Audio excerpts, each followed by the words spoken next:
Good morning. Are के विज्ञान PG college Kalwar में ऑनलाइन क्लास में आपका स्वागत है। आज हम बीए पार्ट सेकंड ईयर का राष्ट्रवाद टॉपिक के बारे में विस्तृत चर्चा करेंगे। हम इससे पहले मंत्रिमंडल में राष्ट्रपति, उपराष्ट्रपति, प्रधानमंत्री, संसद, इनके बारे में हम विस्तृत चर्चा कर चुके हैं। इससे पहले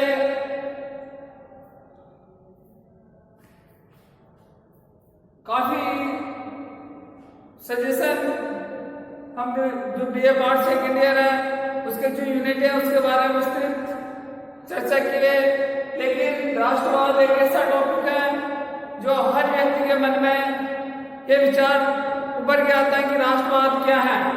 तो निश्चित तौर पर राष्ट्रवाद एक ऐसी भावना है कि वो अपने क्षेत्र विशेष के प्रति विशेष लगाव रखती है, अपने क्षेत्र विशेष के प्रति लगाव रखती है। तो हम जैसे क्षेत्रवाद है उसका विस्तृत रूप, उसका बड़ा रूप राष्ट्रवाद है। तो हम ये कह सकते हैं कि राष्ट्रवाद क्या है। तो हम इस प्रकार से कह सकते हैं सामान्य अर्थों में राष्ट्रवाद एक भौगोलिक सीमा में रहने वाले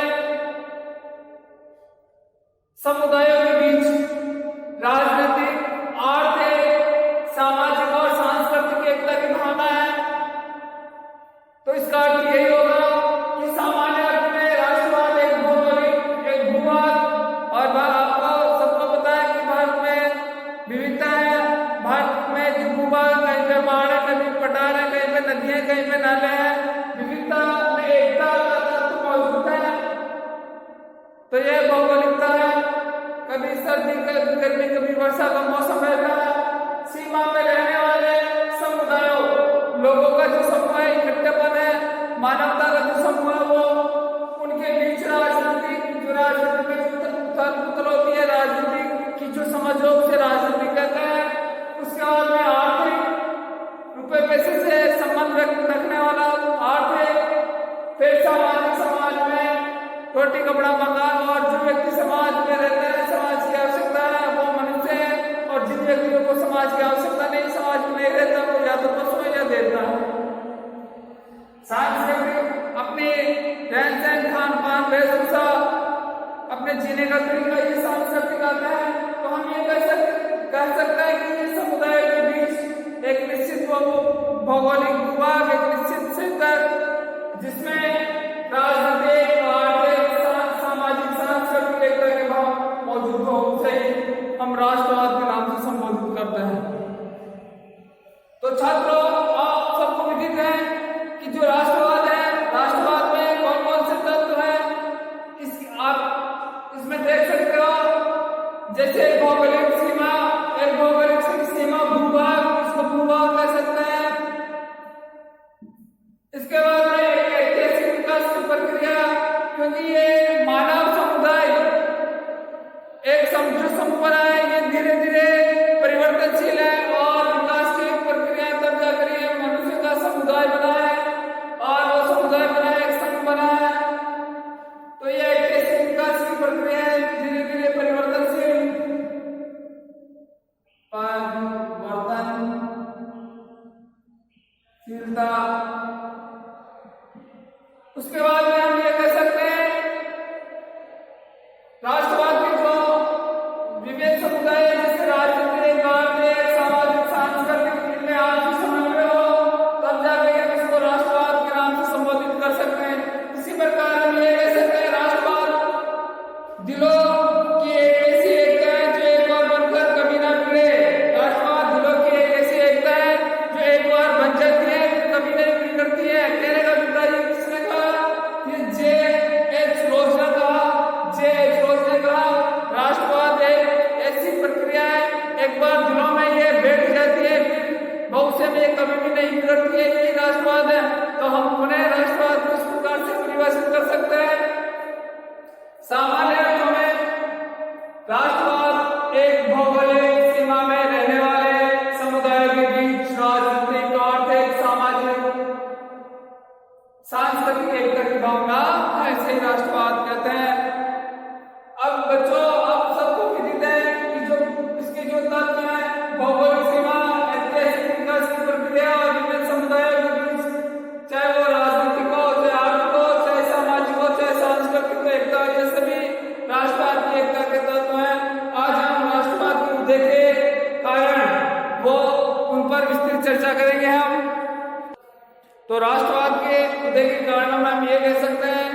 राष्ट्रवाद एक जटिल प्रक्रिया है। राष्ट्रवाद, यह राष्ट्रवादी जो आंदोलन है, राष्ट्रीय आंदोलन की जो प्रक्रिया एक जटिल है, क्योंकि 18वीं सदी यानी कि 1850 के उत्तरार्ध में, यानी 1850 के आदि 1850 के आदि जो भी समय उत्तरार्ध का जो समय हुआ वो राष्ट्रवाद उदय का विकास की प्रक्रिया रही। इसमें भारतीयों के द्वारा अंग्रेजों के द्वारा भारतीयों का जो अंग्रेजों के द्वारा जो शोषण किया जा रहा था उसका जमकर प्रहार किया, उसका जमकर विरोध किया। तो हम ये कह सकते हैं कि भारत में राष्ट्रवाद की जन्म की प्रक्रिया काफी जटिल है। अंग्रेजों के आगमन से पहले भारत में सामाजिक व्यवस्था एक अनुपम व्यवस्था थी। कहने का मतलब जब भारत में अंग्रेज आए उस समय भारत एक सोने की चिड़िया था, सुसभ्यवान व्यक्ति थे। निश्चित तौर पर भारतीय जो अर्थव्यवस्था को, सामाजिक जो सांस्कृतिक व्यवस्थाएं हैं उनको सबको चौपट कर दिए। जब चौपट कर दिए तो भारतीयों के मन में अंग्रेजों के खिलाफ आक्रोश के भाव पनपे। जब आक्रोश के भाव पनपे तो निश्चित तौर पर भारत में राष्ट्रीय आंदोलन के भाव फूट पड़े। जब भाव फूटे तो निश्चित तौर पर हम ये कह सकते हैं सर्वप्रथम 1857 की क्रांति और उसके निश्चित बाद में भारत में राष्ट्रीय कांग्रेस की स्थापना हुई 1885 में A.O. ह्यूम के माध्यम से। तो ये हम ये कह सकते हैं भारत में राष्ट्रवाद उदय के कारण 1857 क्रांति को ही माना जाता है। और ये कहते हैं ये 1857 क्रांति एक सैनिक विद्रोह है, सैनिक विद्रोह न होकर ये 1857 की क्रांति एक महान क्रांति के नाम से जानी जाती है। तो राष्ट्रवाद निम्न प्रकार से वो देखे। पहला है 1857 की क्रांति का संग्राम, इसका स्क्रीनशॉट ले सकते हो।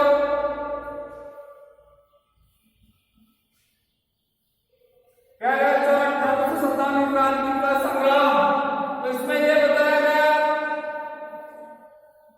1857 स्वतंत्रता संग्राम, 1857 का स्वतंत्रता संग्राम। तो इसमें यह कहा गया 1857 के स्वतंत्रता संग्राम ने भारतीयों की राष्ट्रीयवाद की भावना को विकसित किया, राष्ट्रीय आंदोलन की नींव रखी। कुछ लोग इसको सैनिक विद्रोह कहते हैं, लेकिन कुछ लोग जो अंग्रेज लोग थे 1857 का स्वतंत्रता संग्राम, कुछ लोग विशेषकर अंग्रेज विद्वान इसको एक सैनिक विद्रोह कहते थे, सैनिक विद्रोह। लेकिन भारतीय विद्वान वीडी सावरकर ने इसको भारतीय इतिहास को स्वतंत्रता संग्राम की संज्ञा दी। भारतीय इतिहासकार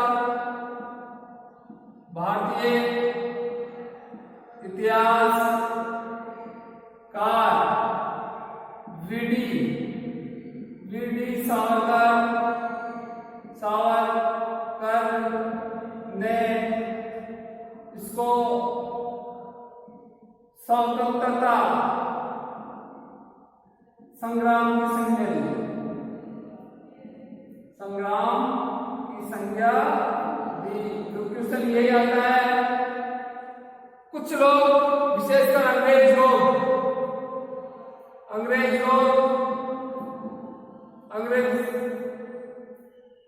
विद्वान इसको सैनिक विद्रोह और भारतीय इतिहासकार इसको विशेषकर वीडी सावरकर ने 1817 की जो क्रांति थी उसको प्रथम स्वतंत्रता संग्राम की संज्ञा दी। तो राष्ट्रवाद के उदय में 1857 की क्रांति में राष्ट्रवाद की भावना में अहम योगदान दिया। इसमें यह कहा गया कि 1857 का स्वतंत्रता संग्राम 1857 का स्वतंत्रता संग्राम विद्रोह का एक जीता जागता उदाहरण था। इस संग्राम के जनता को पेट भर भोजन नहीं मिलता, जिसके कारण इस संग्राम ने जन विद्रोह का रूप धारण कर लिया। सर चार्ल्स डीके ने अपनी पुस्तक रिटर्न इंडिया में लिखा है कि अंग्रेजों ने भारतीयों को न्याय की बिना ही सजा दी, ऐसे तरीकों को उन्होंने मार दिया जाता था जिसका भारतीय अनुमान भी नहीं लगा सकते थे, और गांव जला दिए जाते थे, जिससे भारतीय जनता को काफी गहरा धक्का लगा। भारतीय जनता में असंतोष का कारण फैल गया। तो निश्चित तौर पर हम ये कह सकते हैं कि जो 1857 की क्रांति थी, 1857 की क्रांति को प्रथम स्वतंत्रता संग्राम की संज्ञा देते हैं। अंग्रेज लोग इसको सैनिक विद्रोह कहते हैं, लेकिन कुछ हद तक भारतीयों के मन में राष्ट्रवाद के बीज बो दिए थे। तो हम ये कह सकते हैं कि 1857 की जो क्रांति थी एक राष्ट्रवाद का जीता जागता उदाहरण था। उसके बाद में हम ये कह सकते हैं राष्ट्रीय आंदोलन और सामाजिक आंदोलन, राष्ट्रीय आंदोलन और सामाजिक आंदोलन। उसमें देखिए सामाजिक और आर्थिक आंदोलन, इसका आप स्क्रीनशॉट ले सकते हो। सामाजिक और आर्थिक आंदोलन, सामाजिक और धार्मिक आंदोलन,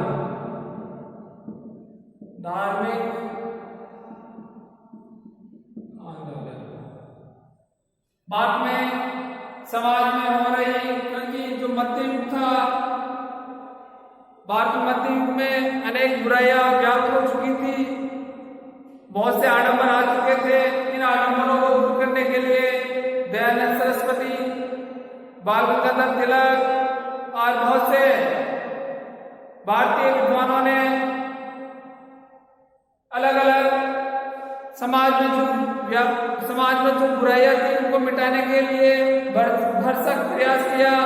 और जब सामाजिक राष्ट्रीय आंदोलन हुए तो निश्चित तौर पर उन सामाजिक और राष्ट्रीय आंदोलन से भारतीयों के मन में राष्ट्रवाद की भावना पनपी, और धीरे धीरे जो अंग्रेजों के द्वारा भारतीयों को अनावश्यक परेशान किया जा रहा था उनसे वो बाहर हो गए, और उनसे अंग्रेजों के प्रति विद्रोह की भावना पनप गई। तो हम ये कह सकते हैं कि मैं राष्ट्रवाद के बीच जो राष्ट्रवाद की जो भावना थे उसमें धार्मिक और सामाजिक आंदोलन भी काफी अहम योगदान दिए। और सबसे पहले ब्रह्म समाज की स्थापना हुई। ब्रह्म समाज की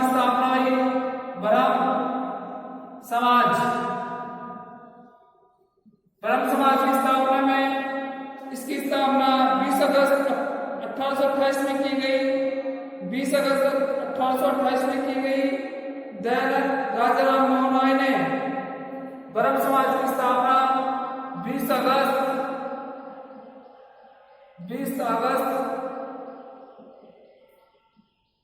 1828 में की गई। तो हम ये कह सकते हैं ब्रह्म समाज की स्थापना किसने की? राजाराम मोहन राय ने। यहाँ पे लिख सकते हैं राजाराम मोहन राय ने। राजा राम मोहन राय। तो निश्चित तौर पर जो समाज के उत्थान के लिए राजाराम मोहन राय ने समाज में जो बुराइयां पनपी हुई थी, आडंबर थे, दिखावा था, बाल विवाह था, सती प्रथा था, उनका उन्होंने खंडन कर दिया और 20 अगस्त 1828 में ब्रह्म समाज की स्थापना की, जिससे भारतीयों के मन में राष्ट्रवाद के बीज पनप गए, राष्ट्रवाद के बीज प्रफुल्लित हो गए। तो 1858 में राजाराम मोहन राय ने ब्रह्म समाज की स्थापना की। उसी प्रकार दयानंद सरस्वती ने आर्य समाज की स्थापना की। दयानंद सरस्वती ने आर्य समाज की स्थापना की। आर्य समाज की स्थापना दयानंद सरस्वती।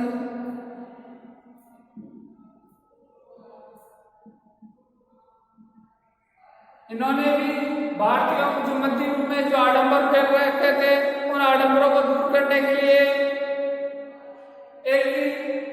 एक ऐसे समाज की स्थापना की। आर्य गण था कुलीन, और कुलीन गण को था श्रेष्ठ या उत्तम। तो ऐसे धर्म की स्थापना की, समाज में संस्थान किए। तो निश्चित तौर पर उन्होंने दयानंद सरस्वती ने ये भी कहा, वेदों की ओर लौट चलो। दयानंद सरस्वती ने कहा वेदों की और लौट चलो। तो क्वेश्चन ये आता है वेदों की ओर लौट चलो किसने कहा? दयानंद सरस्वती ने। तो उन्होंने भारतीयों के मन में इस प्रकार के भाव भर दिए और धीरे धीरे अंग्रेजों के खिलाफ और भारतीयों के द्वारा, विशेषकर जो कुछ वर्ग के लोग थे, कुछ वर्ग के लोग दलित जो अपने आप को पूजा पाठ और पाखंडी मानते थे, वो धीरे धीरे उनका अंधविश्वास धीरे धीरे समाप्त हो गया और वेदों की ओर लौट चलो ये नारा देकर उन्होंने धीरे धीरे भारत में राष्ट्रवाद के उदय के बीच पनपते गए। और निश्चित तौर पर राष्ट्रवाद के उदय में दयानंद सरस्वती ने अपना अहम रोल अपनाया था। उसके बाद हम ये कह सकते हैं आर्य समाज की स्थापना, प्रार्थना समाज की स्थापना में हुई। आर्य समाज की स्थापना ये 10 अप्रैल, आर्य समाज की स्थापना 10 अप्रैल 1875 में आता है। आर्य समाज की स्थापना किसने की? दयानंद सरस्वती ने। कब की? क्वेश्चन ये आएगा, यहाँ पे बनेगा 10 अप्रैल 1885। इसी प्रकार केशवानंद प्रार्थना समाज की स्थापना भी, प्रार्थना समाज की स्थापना केशव चंद्र सेन ने की। प्रार्थना समाज की स्थापना, प्रार्थना समाज की स्थापना केशव चंद सेन, इन्होंने भारतीयों के मन में इससे लग गए और धीरे धीरे उनके मन में राष्ट्रवाद के बीच पनपते गए।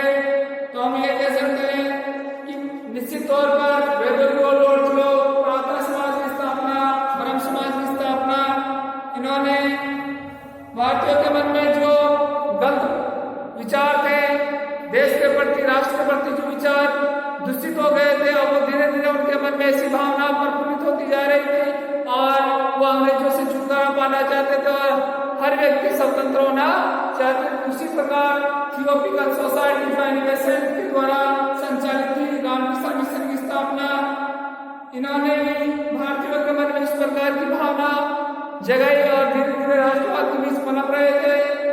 उसके बाद हम ये कह सकते हैं मुस्लिम सुधार आंदोलन। अगला स्क्रीनशॉट ले सकते हो। तो आ जाता है ब्रह्म समाज की स्थापना 20 अगस्त 1828 में।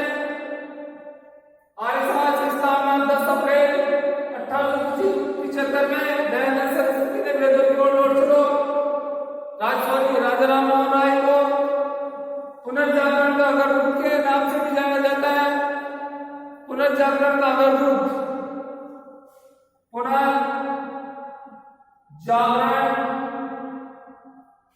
जागरण का अग्रदूत या जनक भी कहते हैं। तो कोई अतिशयोक्ति नहीं होगी। तो क्वेश्चन यहाँ पे बनते हैं, चाहे आपके बीए बोर्ड सेकेंड ईयर में हो या किसी कंपटीशन में हो, इस प्रकार के क्वेश्चन आपको आएंगे। तो आपको ये सब कुछ ढंग से देखना और पढ़ना है। इसी प्रकार हम ये कह सकते हैं कि 1852 क्रांति का स्वतंत्रता संग्राम, सामाजिक और धार्मिक आंदोलन, मुस्लिम सुधारवादी आंदोलन।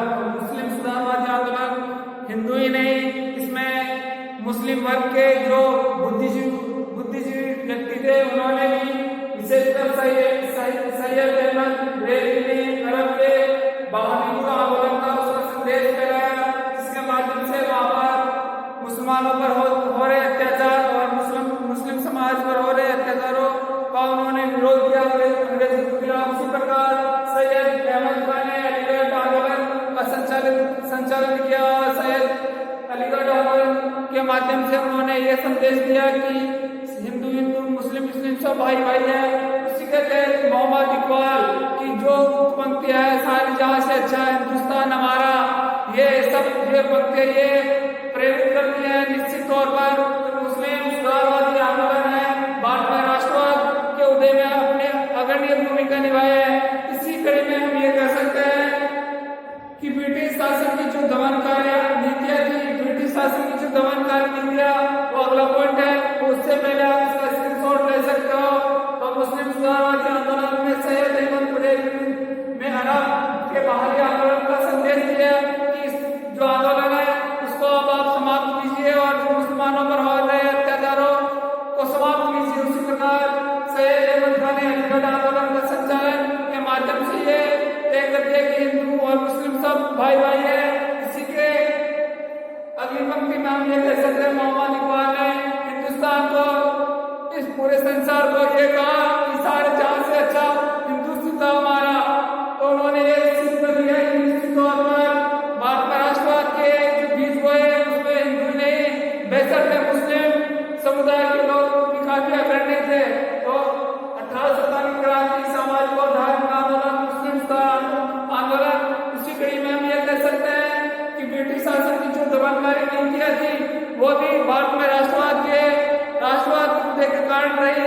हम ये कह सकते हैं कि 1858 में सत्ता हस्तांतरण के लिए जो कानून बनाया गया विक्टोरिया के लिए, लॉर्ड लिटन की जो दमनकारी नीतियां, दिल्ली में जो दरबार, विशाल दरबार था महारानी के द्वारा भव्य समारोह किया गया, तो उसमें एक विद्वान था, उन्होंने कहा कि रोम जल रहा था और नीरो बांसुरी बजा रहा था। निश्चित तौर पर भारतीय की स्थिति इतनी बेकार हो चुकी थी जब अंग्रेजों के जो अधिकारी थे, वहां की जो महारानी थी, जब दिल्ली में दरबार सज रहा था, लेकिन उस समय अंग्रेज की जो दुष्टकारी जो दमनकारी नीतियां थी उसकी वजह से निश्चित तौर पर भारत के जो लोग भूखे मर रहे थे, उसका भी उन्होंने आक्रोश किया, उन्होंने भारतीयों ने विद्रोह किया और अंग्रेजों की दमनकारी नीतियों की वजह से भी भारत में राष्ट्रवाद के कारण बने।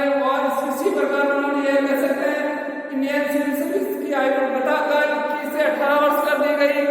जब इंडियन सिविल सर्विस की जो आयु थी IPS की पहले 21 वर्ष निर्धारित की गई थी, लेकिन जैसे जैसे भारतीयों में बुद्धि का अभाव आया, भारतीय युवाओं में बुद्धि आती गई और उन्होंने अच्छे ग्रंथ पढ़ने लगे और निश्चित तौर पर वो एग्जाम में बैठकर सफल होने लगे। तो निश्चित तौर पर अंग्रेजों की जो कूटनीतिक चालें थी, उस कूटनीतिक चालों में उन्होंने कहा कि जो 21 साल से आयु 21 साल घटाकर 19 वर्ष कर दी गई, तो उसका भी विरोध हुआ और भारत में राष्ट्रीय आंदोलन के उदय के कारण बने, राष्ट्रवाद के उदय के कारण बने।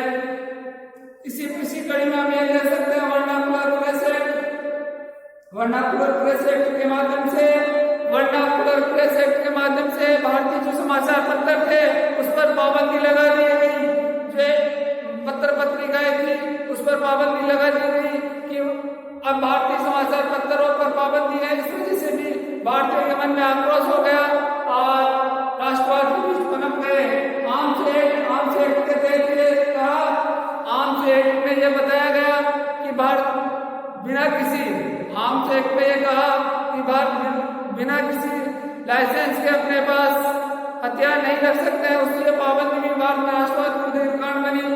अफगान युद्ध हुआ, जो साम्राज्यवादी नीति थी उसकी वजह से भी भारत में राष्ट्रवाद के कारण बन गए। भारत की जो आर्थिक नीतियां थी, भारत का आर्थिक शोषण हो रहा था, धन निष्कासित हो रहा था। दादा भाई नौरोजी ने कहा कि जो भारतीयों का जो धन विदेशों में जा रहा है, वो धन निष्कासित की जो नीतियां थी उसको अब धीरे धीरे समाप्त कर दिया जाए। तो निश्चित तौर पर ऐसी नीतियां से भारतीयों के मन में राष्ट्रवाद के बीच पनप रहे थे। तो हम ये कह सकते हैं कि भारत में जो भारत के खिलाफ जो अंग्रेजों ने जो नीतियां अपनाई, जो दमनकारी नीतियां थी, उसके माध्यम से भारत में राष्ट्रवाद के बीच बन गए। आगे क्या है वो देखें। तो ब्रिटिश शासन की जो दमनकारी नीतियों में जो मुख्य पॉइंट थे, इसमें हम ये कह सकते हैं दिल्ली का विशाल दरबार, जब दिल्ली में विशाल दरबार था उस समय ब्रिटेन की महारानी समझौते की घोषणा की गई।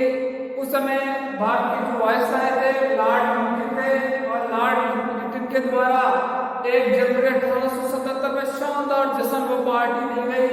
उसमें जब भारतीयों भूखमरी से परेशान हो रहे थे, बीमारी से परेशान हो रहे थे, तो निश्चित तौर पर एक विद्वान ने कहा कि रोम जल रहा था, रोम जल रहा था और विरोधाभास बजा रहा था। कि कहने का भी भारतीय जनता इतनी परेशान हो रही थी कि निश्चित तौर पर उनको रोटी कपड़ा मकान जीने के लाले पड़े हुए थे। इस कड़ी में उन्होंने यही कहा कि रोम जल रहा था और विरोधाभास बजा रहा था।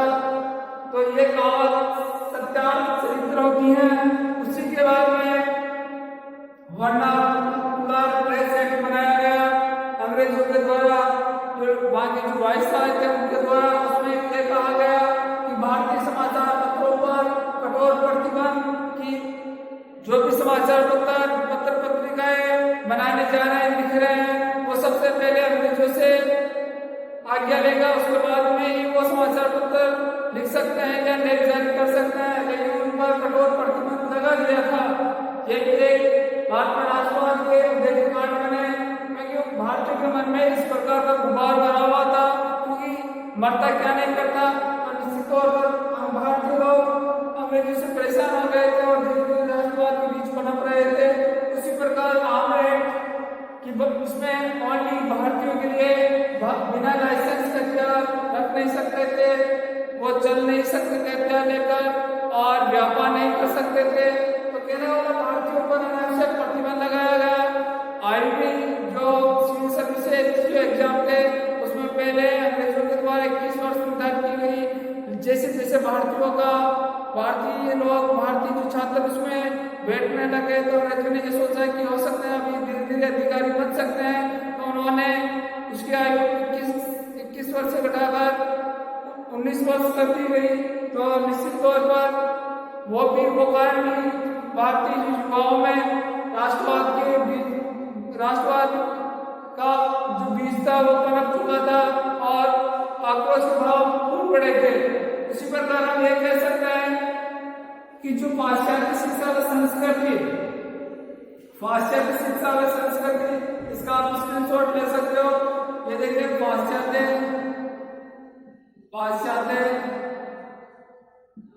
शिक्षा व संस्कृति।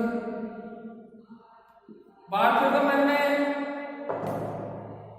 पाश्चात्य की शिक्षा की अंग्रेजी शिक्षा 1835 में लॉर्ड मैकाले के द्वारा भारतीयों का जो मकसद, अंग्रेजों का जो मकसद था कि वो भारतीय कुछ युवा लोग अंग्रेजी शिक्षा ग्रहण करके अंग्रेजों की जो प्रशासनिक सेवा में भाग ले सकते हैं और वो एक बाबू कार्य कर सकते हैं। तो निश्चित तौर पर 1835 की जो लॉर्ड मैकाले की जो शिक्षा नीति थी अंग्रेजी शिक्षा, वो भी भारत में राष्ट्रवाद के बीच पनपे और अलग अलग संस्कृति जैसे जैसे जब भारतीय युवा अंग्रेजी शिक्षा का अध्ययन किया तो अंग्रेजी शिक्षा का अध्ययन किया तो उनके जो अंग्रेजी जो साहित्य थी, पुस्तकें थी, उसमें स्वतंत्रता, समानता और अन्य संस्कृति के बारे में स्वतंत्रता के भाव काफी और क्रोध थे और उनके मन में धीरे धीरे राष्ट्रवाद के भाव पनप चुके थे। जब संस्कृति का आदान प्रदान होने लगा तो निश्चित तौर पर भारतीय के मन में राष्ट्रवाद के बीच पनप चुके थे। इसी कड़ी में हम ये कह सकते हैं कि यातायात के संचालित साधनों का विकास, यातायात के संचालित साधनों का विकास, यातायात व संचार के साधनों का विकास। अंग्रेजों के द्वारा, अंग्रेजों का जो मेन मकसद था कि भारत से कच्चा माल लेकर भारतीय की जो आर्थिक स्थिति की जो व्यापार की रीढ़ है उसको तोड़ना। लेकिन धीरे धीरे जब अंग्रेज भारत में गए और जो संचार के आवागमन के साधनों का विकास किया तो निश्चित तौर पर एक दूसरे की आने जाने की स्वतंत्रता प्राप्त हुई और उनके मन में एक दूसरे के विचार मन में एक स्थान से दूसरे स्थान पे गए, जैसे मद्रास, मद्रास से कलकत्ता, कलकत्ता से बॉम्बे, राजस्थान, इस प्रकार से जब ये यात्रा में गए तो निश्चित तौर पर उनके मन में देश के प्रति ऐसा जज्बा, राष्ट्रवाद की ऐसी भावना बन गई और धीरे धीरे राष्ट्रवाद के बीज बन गए। तो हम ये कह सकते हैं कि यातायात और संचार के माध्यम से भी भारत में राष्ट्रवाद के बीज पनप चुके थे। इसी कड़ी में हम ये कह सकते हैं कि राष्ट्रवाद को देखे जो पाश्चात्य शिक्षा व संस्कृति, पाश्चात्य शिक्षा व संस्कृति में हम ये कह सकते हैं कि जैसे जॉन लॉक की जो पुस्तकें थी, बैंथम की जो पुस्तक थी, बैंथम का जो सिद्धांत था सामाजिक समझो, बैंथम का जितना व्यक्तियों को अधिकतम सुख मेल की स्वतंत्रता संबंधी विचार थे, उन सब से यही प्रतीत होता है कि निश्चित तौर पर जब वो भारतीय लोग साहित्य पढ़े, किताबें पढ़े, उनके मन में देश के प्रति ऐसी ललक जगी और देश को आजाद कराने के लिए उन्होंने पुरजोर कोशिश की और एक राष्ट्रीय आंदोलन में वो कूद पड़े और धीरे धीरे राष्ट्रवाद के बीच पनप गए।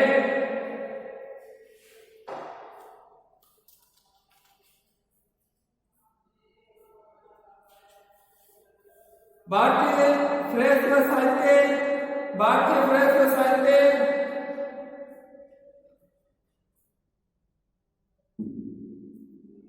भारतीय प्रेस व साहित्य,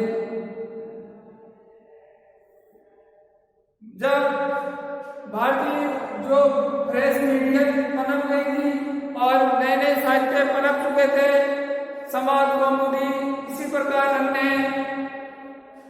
जो बुक्स थी उसमें निश्चित तौर पर भारतीय जो अर्थव्यवस्था काफी आगे बढ़ चुकी थी। इसमें हम ये कह सकते हैं कि Indian Mirror, Bengal friend, friend of India, Samaj Kaumudi, Mirajul अखबार, अमृत बाजार पत्रिका, बॉम्बे समाचार पत्र, कानून केसरी, ये समाचार पत्र से भारतीयों के मन में लाला लाजपत राय की पंजाबी, वंदे मातरम उर्दू में, द पीपल नामक समाचार पत्रों के माध्यम से जन जन तक स्वराज्य का संदेश पनप चुका था। जो भारतीय विद्वान थे और भारतीय विद्वानों के द्वारा जो समाचार पत्र, समाज कौमुदी, उसी प्रकार अन्य बहुत सी पुस्तकों, अन्य पुस्तक के समाचार पत्रों का लेखन हुआ, इससे भारतीय के मन में राष्ट्रवाद के बीज पनप चुके थे।